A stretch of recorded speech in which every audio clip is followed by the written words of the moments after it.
I'm Olivia Mitchell, 32, and I've spent 5 years building my tech company in silence, while my family believed I was wasting my potential.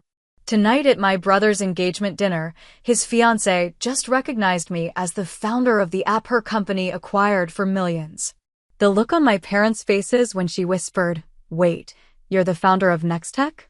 That moment was worth every holiday dinner where they pitted me. My brother's jaw is still on the floor. If you're watching this from a place where your dreams are dismissed, hit like and subscribe below.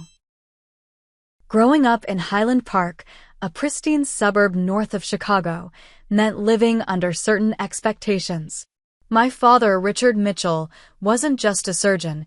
He was the surgeon that other doctors consulted when cases became complicated. My mother, Diana, commanded courtrooms as a corporate attorney who never lost a case. And then there was my brother Jason, 4 years older and the perfect firstborn who followed our father's path into medicine without a single misstep. Our home was beautiful but evaluative. The dinner table wasn't just for eating, it was for reporting achievements. Mom would start most evenings with, "So, what did everyone accomplish today?" Jason always had something impressive: perfect test scores, science fair victories, volunteer hours at prestigious hospitals. When my turn came, my answers never quite measured up. I built a website for fun, I once announced at 15, genuinely proud of teaching myself HTML and CSS over a weekend. "That's nice, honey," Mom replied with that particular smile that didn't reach her eyes. "But shouldn't you be focusing on your debate team preparation?" Colleges look for sustained commitments, not hobbies. Dad would nod along, already turning to ask Jason about his advanced biology project. The message was clear: computers were toys.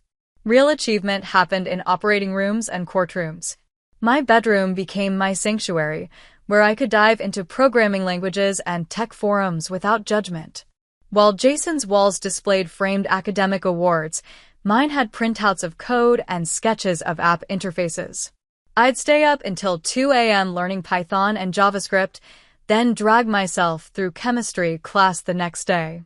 Not that my parents noticed my exhaustion, unless it affected my grades. When I was 16, I developed a program that helped organize my school's massive annual fundraiser. The event coordinator, Mrs. Winters, was amazed when my software cut their planning time in half. "Your daughter has a remarkable talent," she told my parents at a school function.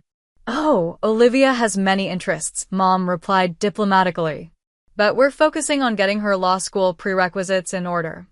I wasn't even planning to apply to law school, but they'd already decided my future. The regional coding competition during my junior year marked a turning point. After months of preparation, I qualified for the finals with an inventory management system I'd built. The competition fell on the same Saturday as Jason's medical school acceptance celebration. "We're so sorry, sweetie," Mom said, not looking particularly sorry at all. "But your brother's worked his entire life for this. You understand, right? Maybe next time." I competed alone, the only student without family support, and won first place. The judges, professional software engineers, told me I had natural talent and vision beyond my years. I came home clutching my trophy to find our house full of relatives celebrating Jason. My achievement warranted a quick, "That's wonderful, dear," from Dad before he returned to toasting my brother. That night, I made a decision. I would succeed on my own terms, without their validation. I would build something they couldn't dismiss or minimize. Something that would force them to see me. Senior year brought college applications and parental pressure to apply to Ivy League schools with strong pre-law programs. Instead, I applied to state universities with excellent computer science departments. When my acceptance to Illinois Tech arrived along with its generous merit scholarship, my parents reacted as if I'd announced plans to join the circus. "You're throwing away your potential," Dad said, disappointment evident in every syllable. "Your test scores could get you into Yale." "Computer science?" Mom questioned, her voice rising. "That's not a field for someone of your capabilities."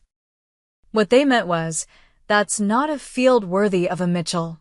Jason, home from his first year of medical school, tried to mediate in his well-meaning but condescending way. Maybe it's just a phase, Mom.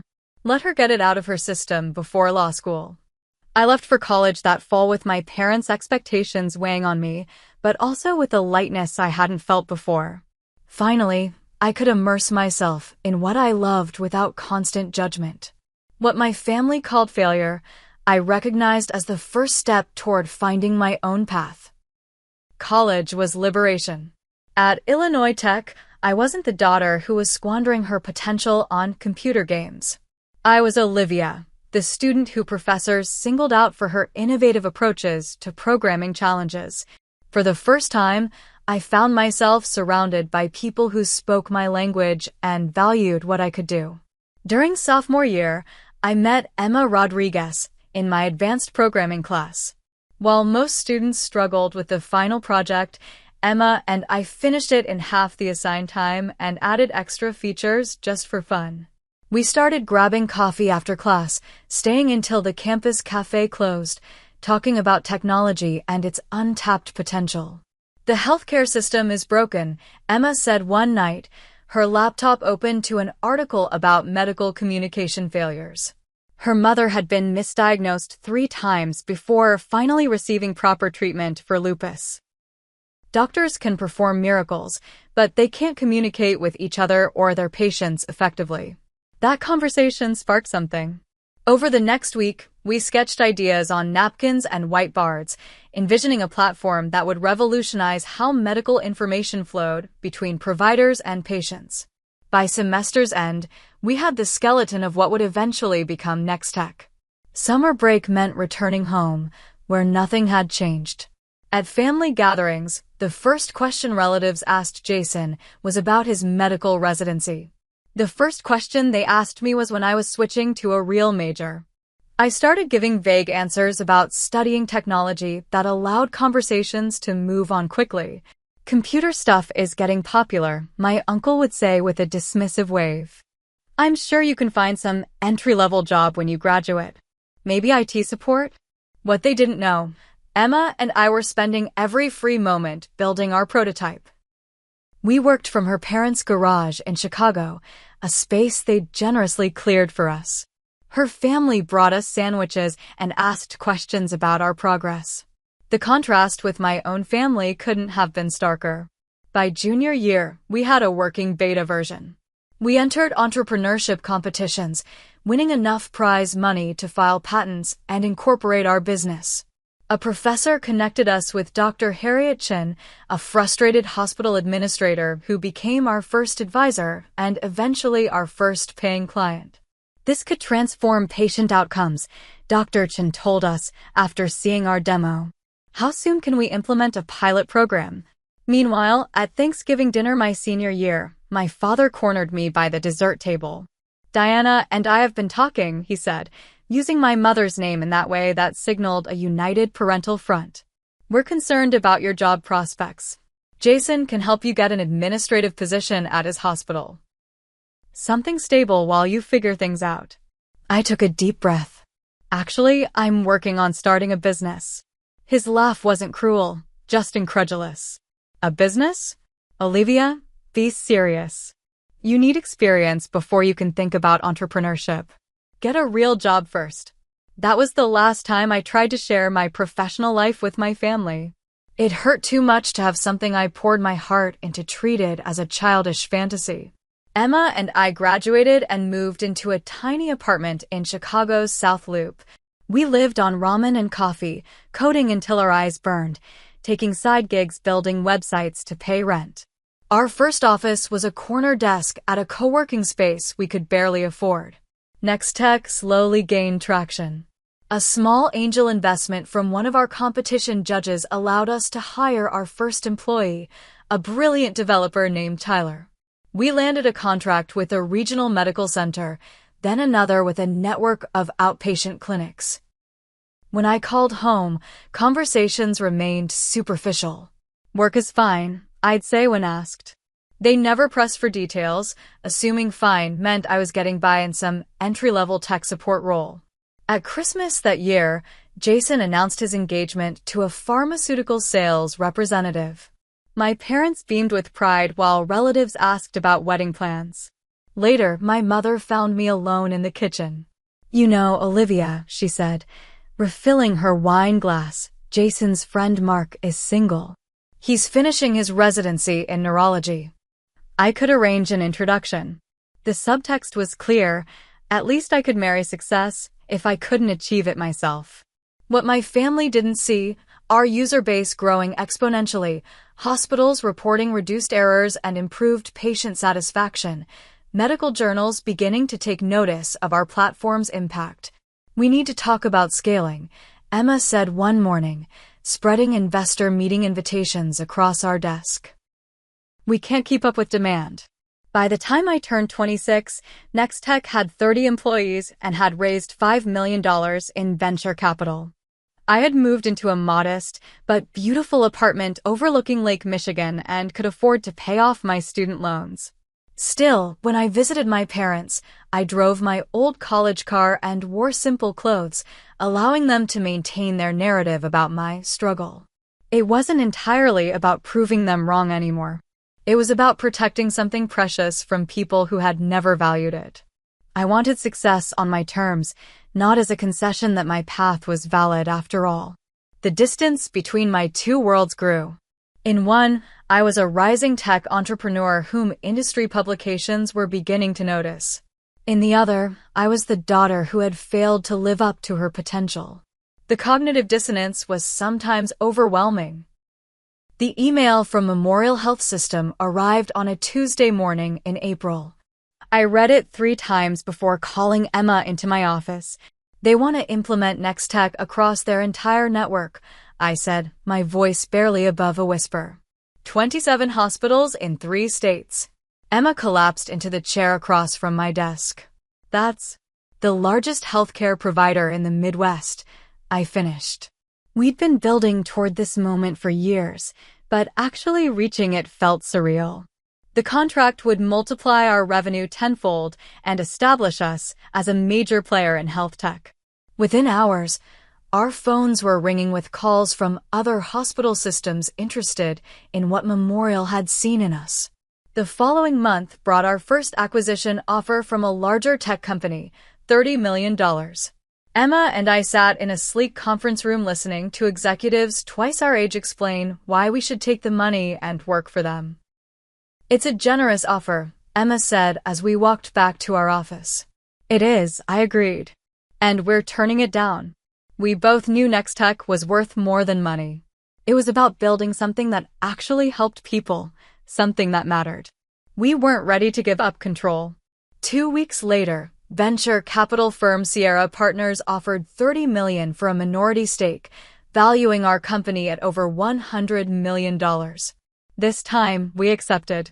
The investment would allow us to expand without losing our vision. When the press release went out, I requested that only my first name be used. Olivia, co-founder and CEO, the articles read, usually with Emma's photo beside a silhouette with my name. It wasn't about hiding, exactly.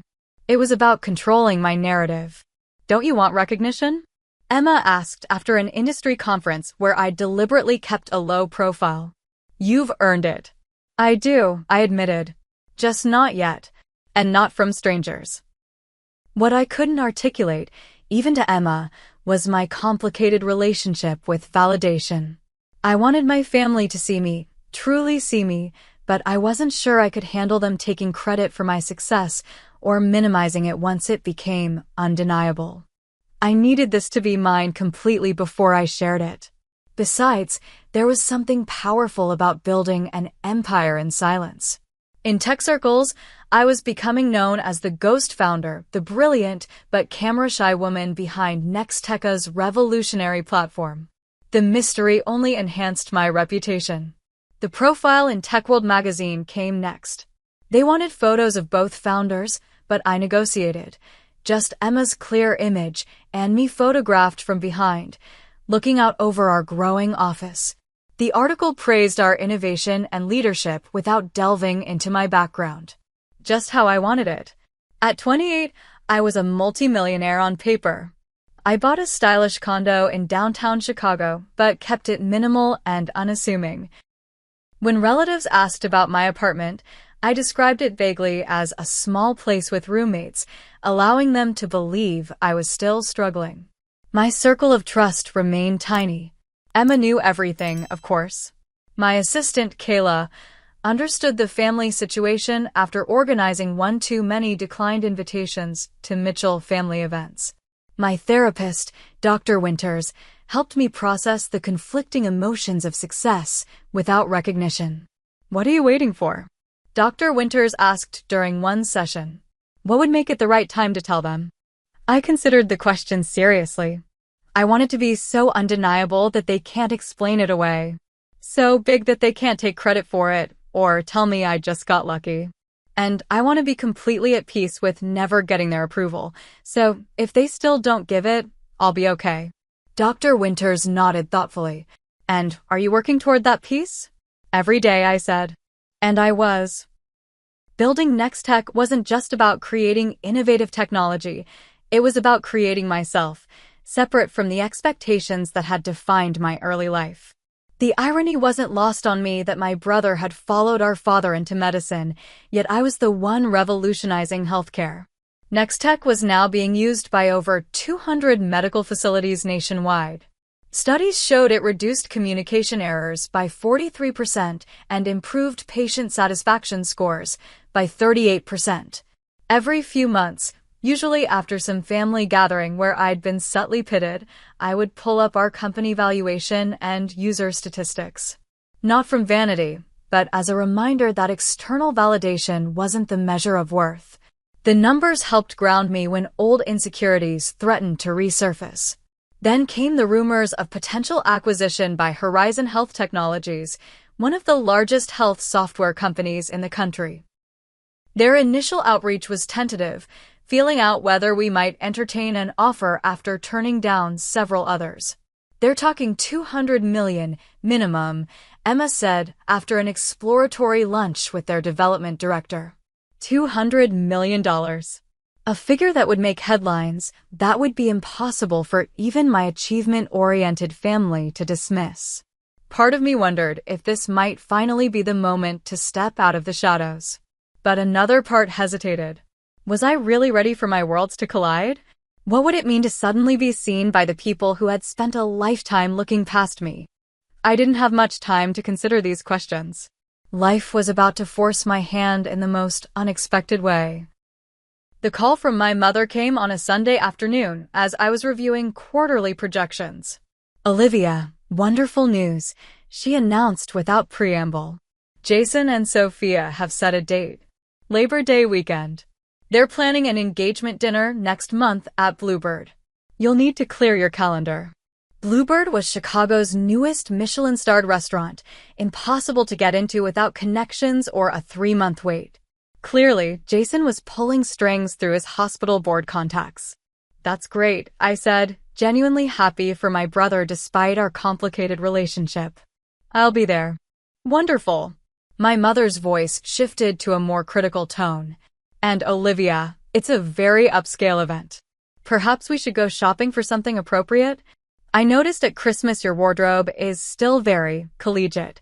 I glanced down at my designer silk blouse and tailored trousers, an outfit that had cost more than most people's monthly rent. Not that my mother would know. "I'll find something suitable, Mom. Don't worry." "Well, if you're sure." The doubt in her voice was unmistakable. "Sophia works for some big technology company. Very impressive woman. Executive track. Everyone will be dressed to impress." The irony of her concern almost made me laugh. Instead, I took a deep breath. "What technology company does she work for?" "Oh, something about health systems." "Horizon something?" "I don't recall exactly." "Jason says they're very important in their field." My heart skipped a beat. Horizon Health Technologies. The company currently negotiating to acquire Nextech for hundreds of millions of dollars. This couldn't be coincidence. "Mom, do you know Sophia's last name?" I asked, trying to keep my voice casual. "Winters. Sophia Winters." "Why do you ask?" "Sophia Winters." The name wasn't familiar from our acquisition talks, but Horizon was a massive company with thousands of employees. Still, the connection was unsettling. After hanging up, I immediately called Emma. "You're not going to believe this," I said, explaining the situation. "My brother is engaged to someone from Horizon." "That's quite a coincidence," Emma replied carefully. "Do you think it will complicate the acquisition?" "I don't know, but I need to find out who she is before that dinner." A quick LinkedIn search revealed that Sophia Winters was Horizon's Director of Strategic Acquisitions. She would absolutely be involved in the next tech deal, probably leading it. And in a few weeks, we would be sitting across from each other at my brother's engagement dinner, where everyone believed I was an underemployed tech support worker. The universe had a twisted sense of humor. The pressure from my family intensified as the dinner approached. My mother called twice more about my attire. My father left a voicemail reminding me to bring something impressive about my career to discuss with Sophia's parents, who were very accomplished people. A week before the dinner, I received the most painful call yet. "Olivia, I need to discuss something delicate," my mother began. Her lawyer voice, never a good sign. "Your father and I were talking with the Winters last night. They asked about you and, well, Jason mentioned you were between jobs." My stomach tightened. "I'm not between jobs, Mom." Well, that little computer help desk position wasn't exactly something to highlight. Jason was just trying to smooth things over. The point is, Sophia's father knows someone at Apple who might be hiring entry-level IT staff. Isn't that wonderful? We could finally get you on a proper career track. The casual dismissal of my work, the assumption that I needed rescuing, the complete lack of curiosity about what I'd been doing for the past 5 years, it all crashed over me in a wave of frustration. "Mom, I appreciate the thought, but I'm satisfied with my current position." My voice was tight with controlled emotion. "Don't be proud, Olivia. This is a real opportunity. We all have to start somewhere." After hanging up, I called Rachel, my childhood friend who had recently moved back to Chicago. Unlike my family, Rachel had always supported my ambitions, even when she didn't fully understand them. Over the years, she'd become one of the few people who knew the truth about Next Tech. "They set you up for a pity job interview?" Rachel's indignation on my behalf was exactly what I needed. "While you're in the middle of a $200 million acquisition deal. That's rich, even for your parents. The worst part is, the woman my brother is marrying is literally the person negotiating to buy my company," I said, laughing at the absurdity. "And no one in my family has any idea. So what are you going to do at this dinner? Show up in jeans and a hoodie like they expect, or arrive in full CEO mode and watch their jaws drop?" I considered the question seriously. Neither. I'm just going to be myself. No pretense, no big revelation, no games. Just dignity. Rachel raised her eyebrows. "That's very mature of you." 5 years of therapy will do that, I replied with a small smile. Besides, I'm done trying to prove anything to them. If they find out, they find out.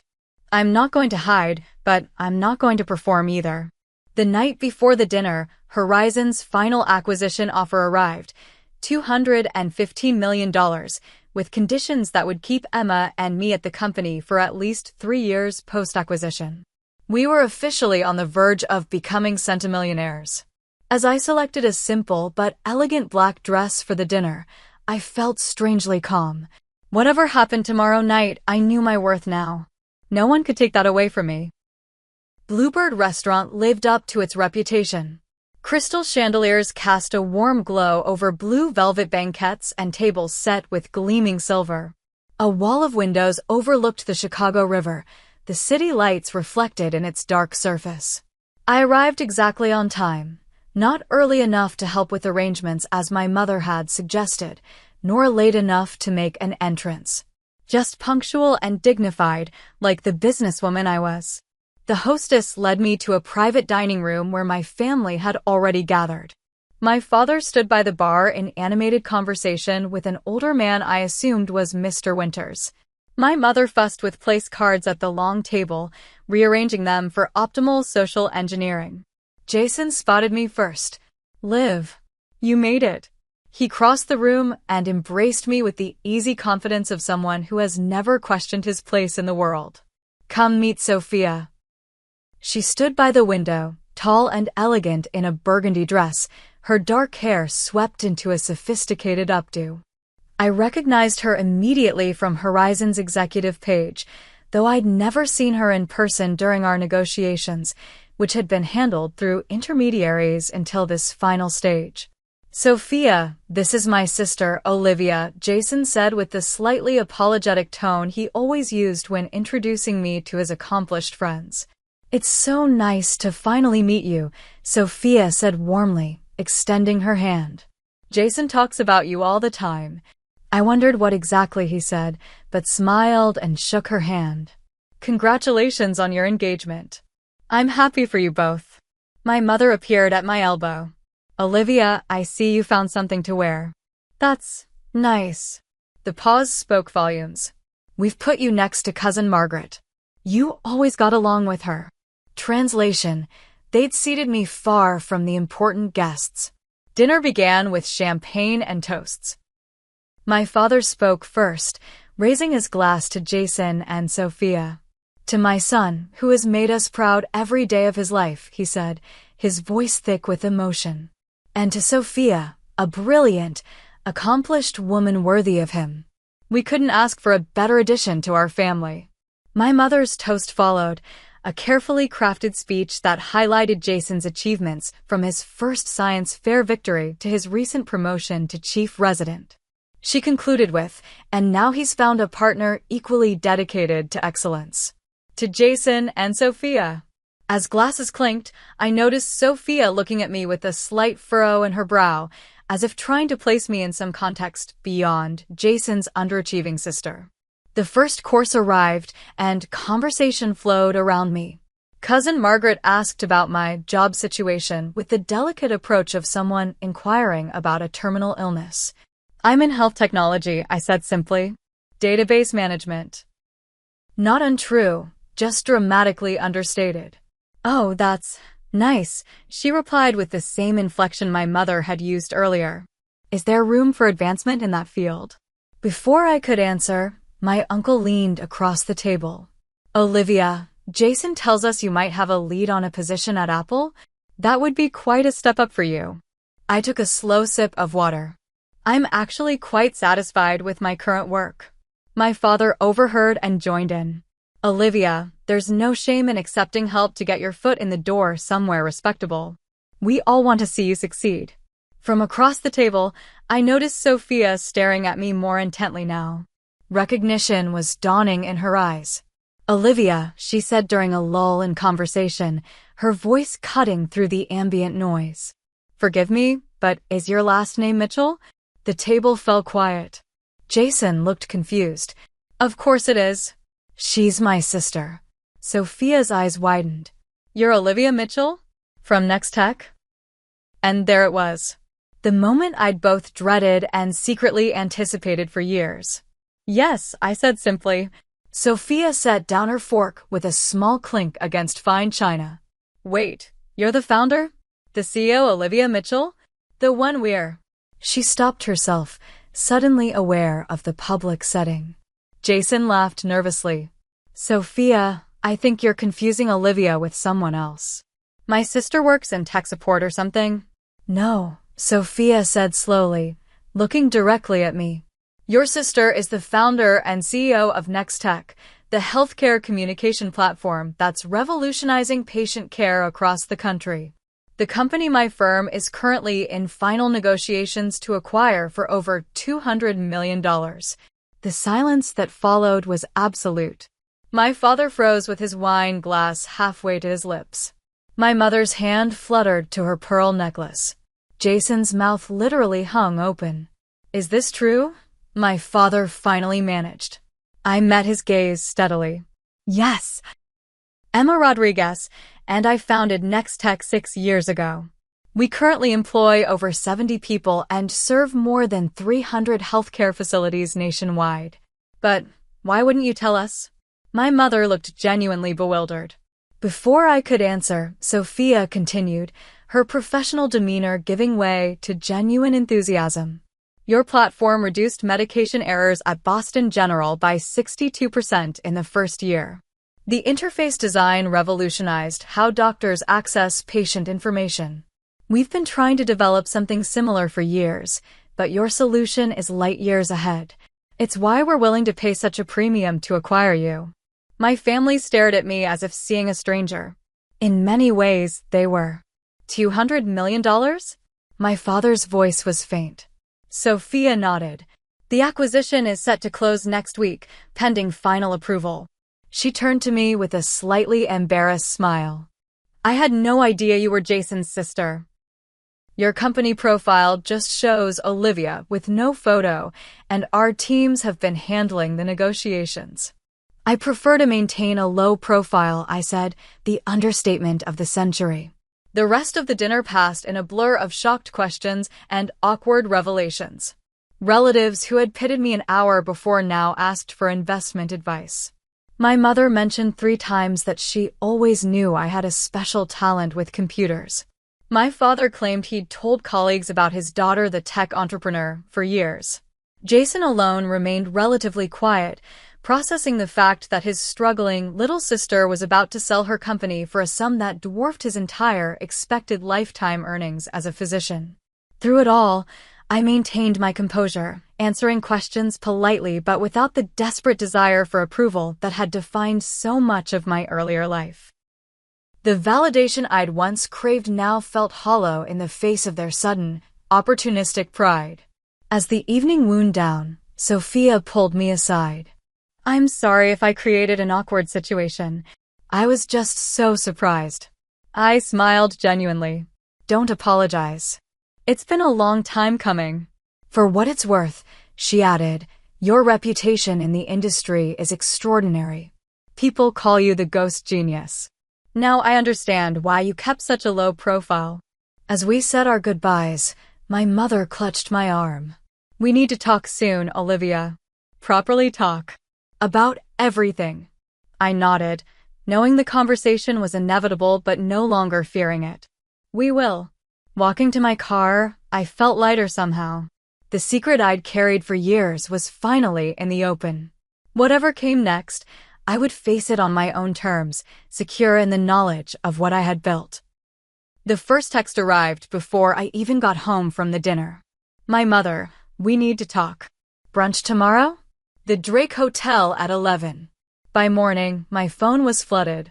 Relatives suddenly remembered they'd always supported my computer interests. Cousins who hadn't spoken to me in years asked about investment opportunities. Jason sent 3 separate messages, each more confused than the last, culminating in a simple, "Why didn't you tell me?" I replied only to my parents, agreeing to brunch. Some conversations needed to happen in person. The Drake's dining room was elegant and discreet, perfect for the difficult conversation ahead. My parents were already seated when I arrived, both dressed impeccably as if for an important business meeting rather than family brunch. Olivia, my father stood, awkwardly oscillating between his usual perfunctory greeting and something more befitting a daughter he'd just discovered was wildly successful. He settled on an uncomfortable hug. You look well.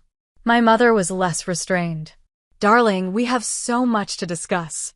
I've been reading all about Next Tech this morning. The innovation awards, the funding rounds, the user growth statistics. Why would you keep all this from us? We're your family. I took a deep breath. I think you know why. I certainly don't, my father replied, his tone defensive. We've always supported your pursuits.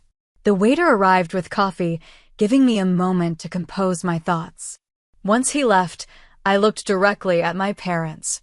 You never took my interest in technology seriously. Every time I tried to share my work with you, it was dismissed as a hobby, something to get out of my system before finding a real career. After a while, it was easier to stop trying. That's not fair, my mother protested. We just wanted what was best for you. The technology field seemed so uncertain. What you wanted was for me to follow a path you understood and approved of, I corrected gently. When I chose differently, you treated it as failure. My father leaned forward. We always knew you had potential, Olivia. We were just pushing you to excel. No, I said firmly. You were pushing me to conform. There's a difference. Well, clearly it worked out, he countered. Look at what you've accomplished. Perhaps our pushing helped motivate you. It was the exact response I'd feared and expected. Taking credit for success they'd played no role in, rewriting history to cast themselves as supportive mentors rather than dismissive critics. Dad, do you remember telling me to get a real job at Thanksgiving 5 years ago? Or suggesting I take an administrative position at Jason's hospital because my own work wasn't viable? Mom, do you remember arranging a pity job interview for me just last week? My mother had the grace to look embarrassed. We were concerned about you. You never shared any details about your work. How were we supposed to know? You could have asked.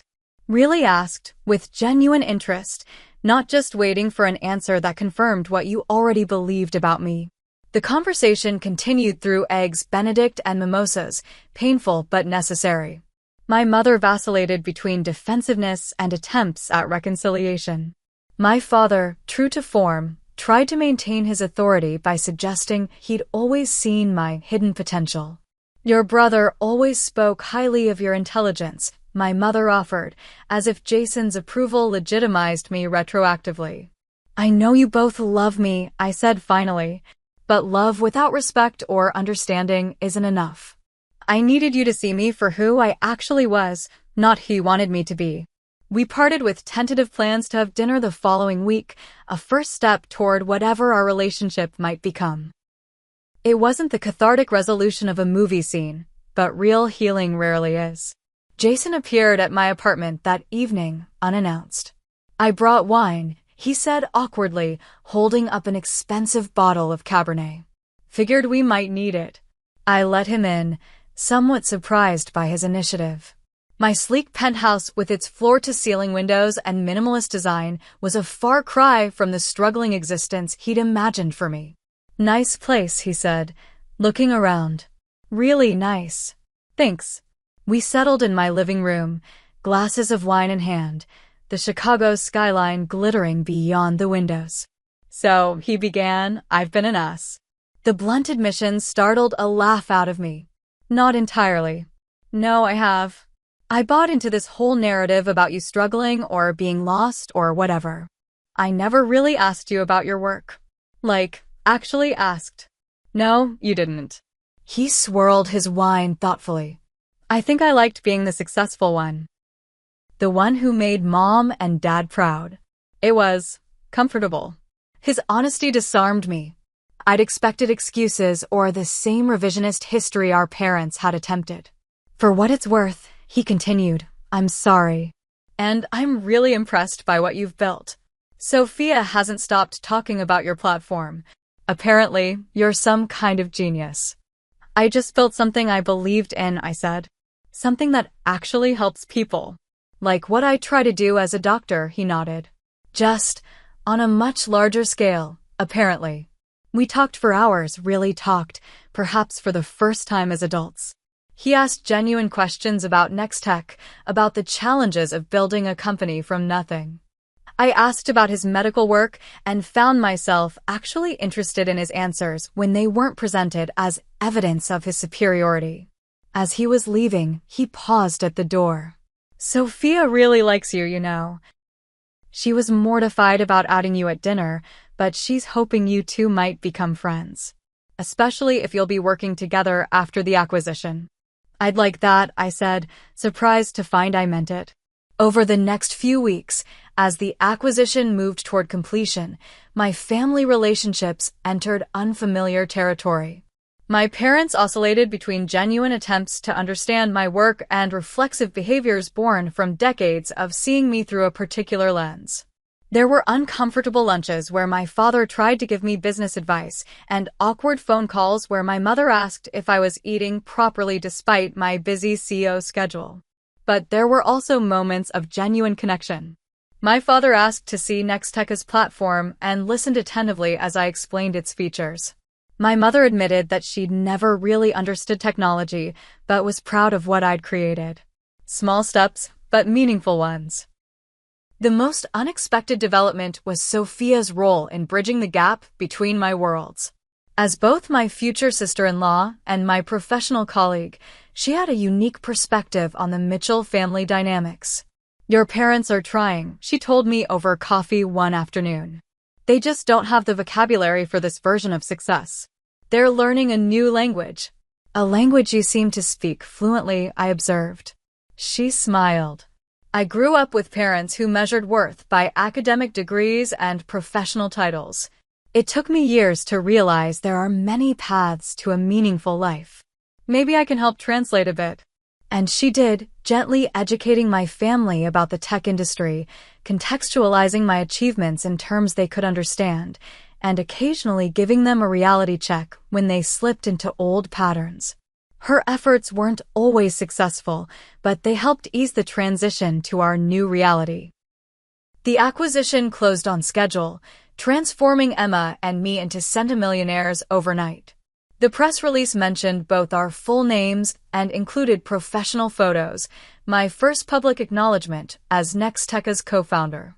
The ghost genius was finally stepping into the light. 6 months after my brother's engagement dinner, life had found a new rhythm. The Nextech acquisition had closed successfully, and I now led the innovation division at Horizon Health Technologies. Our platform was being implemented in hospitals across 3 continents, with Emma overseeing international expansion. My office overlooked the Chicago River, its waters reflecting the changing seasons. Today, spring sunshine glinted off its surface as I finished a conference call with our development team in Singapore. A text from Sophia interrupted my workflow. "Reminder, dinner at your place tonight. I'm bringing that wine you liked. Jason says he's making dessert, so expect emergency cupcakes from the bakery when he inevitably burns something." I smiled. These casual family dinners had become a monthly tradition, something I would have found unimaginable a year ago. Sometimes my parents joined, sometimes it was just the 3 of us, but the easy camaraderie that had developed between Sophia, Jason, and me was something I treasured. Working with Sophia had accelerated our friendship. Her straightforward approach to business matched my own, and her insights into my family dynamics proved invaluable. She understood my parents in ways I sometimes couldn't, identifying the insecurities beneath their controlling behaviors. "Your dad didn't dismiss your tech career because he thought you'd fail," she observed once. "He dismissed it because he didn't understand it, and Richard Mitchell hates not understanding things." My relationship with Jason had transformed most dramatically. Without the hierarchy of successful doctor and struggling sister, we discovered common ground. Both of us were driven, detail-oriented perfectionists who genuinely wanted to improve healthcare. Now we traded ideas instead of judgments. My parents were trying. That was the most accurate description. We had established new boundaries, with my mother no longer offering unsolicited advice about my appearance, and my father making visible efforts to ask questions about my work without immediately suggesting improvements. Our weekly Sunday calls were no longer exercises in evasion, but actual conversations. Not always easy ones, but real nonetheless. My mother had even visited Nextech's offices, her initial awkwardness giving way to genuine pride as employees greeted me with obvious respect. The healing wasn't just external. The acquisition had given me the freedom to focus on my own well-being in ways I'd neglected during the startup grind. Regular therapy sessions with Dr. Winters helped me process the complicated emotions around my family's sudden recognition. "You spent years protecting yourself from their judgment," she noted during one session. "Now that protection isn't necessary in the same way, but the habits remain. It's okay to let some of those walls down gradually." I'd taken her advice, not just with family, but in building a broader support network. Rachel remained my oldest and most trusted friend, but I'd also connected with other women entrepreneurs through mentoring programs and industry events. The isolation that had characterized my early career had given way to a chosen family of people who understood both my work and my journey. One particular source of joy was mentoring young women in technology. Once a month, I hosted workshops for high school girls interested in STEM fields, sharing not just technical knowledge, but the emotional resilience needed to pursue unconventional paths. My parents think computer science is just a hobby, one 15-year-old told me, echoing my own experience. They want me to become a lawyer like my mom. What do you want? I asked. To build things that matter, she replied without hesitation. Then build them, I said, sharing resources and encouragement. Find the people who believe in your vision, even if they're not your family. And keep the door open for your parents to understand later. That evening, as I prepared for dinner with Jason and Sophia, I reflected on how far I'd come. The external validation I'd once craved had arrived in abundance. Industry recognition, financial success, even family acknowledgement. But I discovered something more valuable along the way, the ability to validate myself. Jason arrived first, bearing both a homemade chocolate cake that looked surprisingly edible and the emergency bakery cupcakes Sophia had predicted. I hedged my bets, he admitted with a laugh. But I'm getting better. Only set off the smoke alarm once this time. Sophia arrived with wine and news about their wedding plans. As we gathered around my dining table, the conversation flowed easily from work to wedding to family gossip. Mom's actually reading books about technology startups, Jason reported. I found tech founders under 30 on her nightstand last week. Better late than never, I said, without bitterness. Later, as we moved to the living room with coffee and dessert, Sophia asked a question that caught me off guard. Do you ever wish things had been different? That your family had recognized your potential from the beginning? I considered carefully before answering.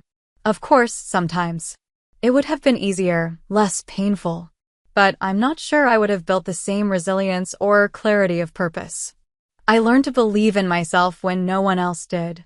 That's a powerful foundation. Plus, Jason added with newfound self-awareness, if mom and dad had been fawning over your tech career, I might have grown up even more insufferable than I was. We laughed, the sound floating out over the city lights. The journey wasn't over. Family relationships are never truly fixed, but rather continuously evolving. There would be more difficult conversations, more moments when old patterns threatened to reassert themselves. But something fundamental had shifted.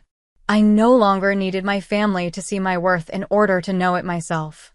That freedom allowed me to accept their growing appreciation without desperation, to forgive past dismissals without forgetting the lessons they taught me, and to build relationships based on who we were becoming rather than who we had been. Success isn't measured by recognition, but by impact. By that standard, Nextech had succeeded beyond my wildest dreams, improving patient outcomes and healthcare communication for thousands. And I had succeeded in creating a life authentic to my values and vision, regardless of who approved. As for family, the one we're born into and the one we choose, perhaps the greatest lesson was that relationships can transform when we bring our whole, authentic selves to them. Not everyone will celebrate your path, but those worth keeping in your life will eventually learn to see you clearly. The next day, as I looked out over the city from my office window, I felt gratitude for the journey, complicated as it had been. The path forward wasn't perfectly clear, but I was walking it on my own terms, creating success by my own definition. And that more than any acquisition deal or family validation was the real achievement. If my story resonated with you today, I'd love to hear about moments when you had to believe in yourself when others didn't. Drop a comment below sharing your experience. And if you know someone who needs to hear this message of self-belief, please share this video with them. Don't forget to subscribe for more stories about finding your own path, even when it's not the one others expect. Thank you for listening to my journey. Remember, true success isn't about proving others wrong, but about proving yourself right.